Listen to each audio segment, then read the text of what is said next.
সংস্কারের মুখোশ খুলে গেল। নূরজাহান বেগম ও ডক্টর ইউনূসকে ঘিরে স্বাস্থ্য খাতে তড়িঘড়ি লুটপাটের অভিযোগ। তারা বলেছিল সংস্কার করতে এসেছে, কিন্তু ক্ষমতায় বসেই যেটা দেখা গেল সেটা সংস্কার নয়, তড়িঘড়ি করে বাজেট ফুলিয়ে লুটপাট। স্বাস্থ্য খাতে প্রকল্পের ব্যয় হঠাৎ করে বাড়িয়ে করা হলো প্রায় 13,000 কোটি টাকা। সরকারি তহবিল 8,500 কোটি, বিদেশি ঋণ 3,200 কোটি, সব মিলিয়ে অস্বাভাবিক দ্রুততায় অনুমোদন। জনগণের প্রশ্ন, এত তাড়াহুড়া কেন? কাদের সুবিধা নিশ্চিত করতে?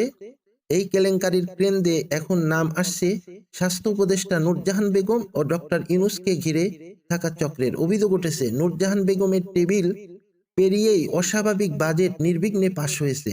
ডক্টর ইউনূসের ঘনিষ্ঠ এনজিও ঘেঁষা লোকজন গুরুত্বপূর্ণ জায়গায় বসে টেন্ডার ও কনসালটেন্সির নিয়ন্ত্রণ পেয়েছে, আর সেই পথেই হয়েছে দাম ফুলিয়ে টাকা বের করার আয়োজন। সবচেয়ে চোখে পড়া উদাহরণ কম্পিউটার কেনাকাটা।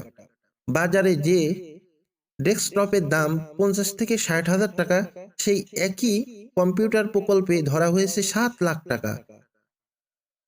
এটা কি ভুল হিসাব, নাকি এটা খোলাখুলি ওভার প্রাইজিং? এমন প্রশ্ন তুলেছে অর্থনীতিবিদ ও স্বাস্থ্য বিশেষজ্ঞরা। এর সঙ্গে যোগ হয়েছে 216 কোটি টাকা পরামর্শ ফ্রি। কিসের পরামর্শে এত টাকা? এই অর্থে হাসপাতালের শয্যা বাড়ানো যেত, ডাক্তার নার্স নিয়োগ দেওয়া যেত, কিন্তু তা হয়নি, কারণ সেবার চেয়ে সিন্ডিকেটের লাভই অগ্রাধিকার, এমন অভিযোগ।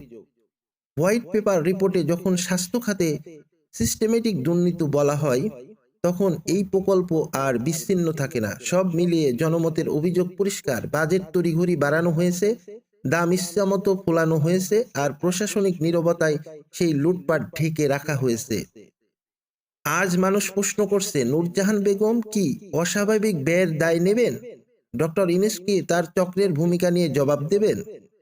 সংস্কারের নামে যারা ক্ষমতায় এসেছে, আজ তাদের বিরুদ্ধেই সবচেয়ে ভারী অভিযোগ। সংস্কার নয়, তারা লুটপাটকেই সবচেয়ে দ্রুত করেছে।